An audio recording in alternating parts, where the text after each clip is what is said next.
autism spectrum disorders.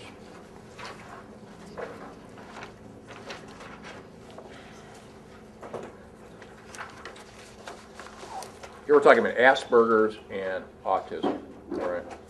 And I want to talk about oxytocin. Oxytocin is a hormone, and it has central and peripheral effects, meaning it has effects in the central nervous system.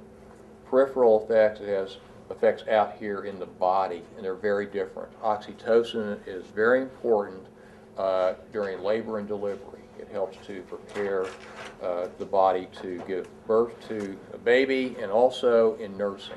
And when women, when their milk lets down, oxytocin plays a critical role in facilitating that. Now, on a central level, oxytocin, it's not the only hormone, but it's the main hormone that does this. Apparently has a lot to do with attachment, the capacity for attachments. And some of you have taken my biological basis class already, know about this. But if you look at mammals that typically have chronically lower levels of oxytocin, they're not very good parents. They also are very unlikely to be monogamous. They're very, they mate with anybody who's available.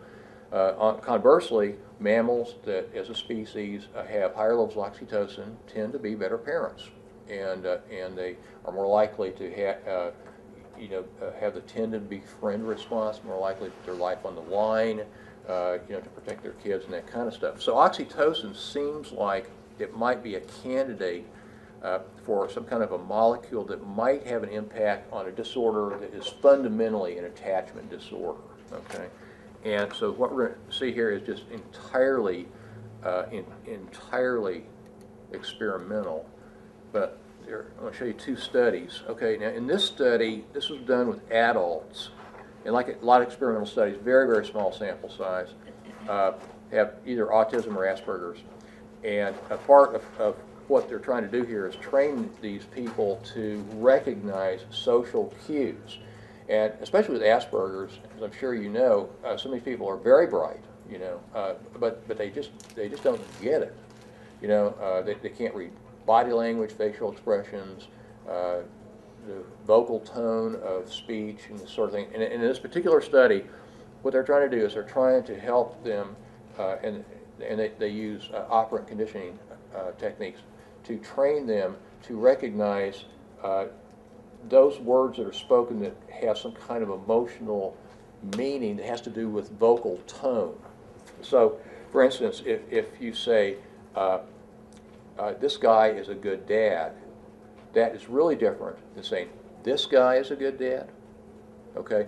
And a person with Asperger's, for instance, who has good language skills, might perceive those as being just, identical statements, but the message, the emotional message doesn't come through.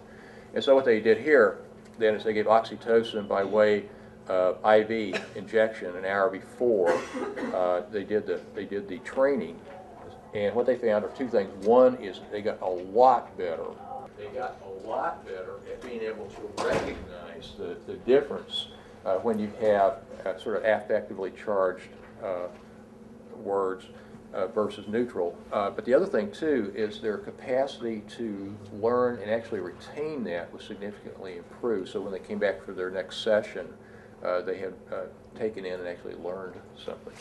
Okay, so that's interesting. Okay, now there's one more study I want to talk about, and what's interesting here is that every human being on the planet, if you show them a human face, there's a part of the brain that becomes metabolically active, and it's the fusiform gyrus. If you take a brain and you look on the bottom of it, on the bottom of the temporal lobes is this small area called the fusiform gyrus. I apologize, I meant to put this slide in there.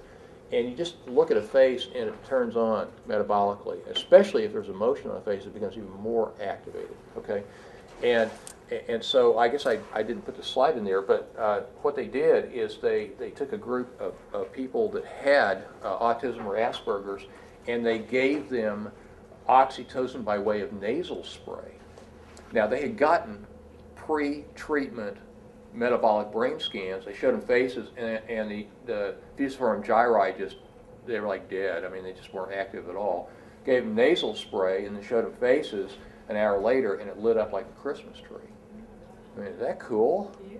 I mean, the tragedy really for families of having these kids who have this really crippling disorder, it's exciting to think and hope, that this may pan out to be an approach that makes some sense.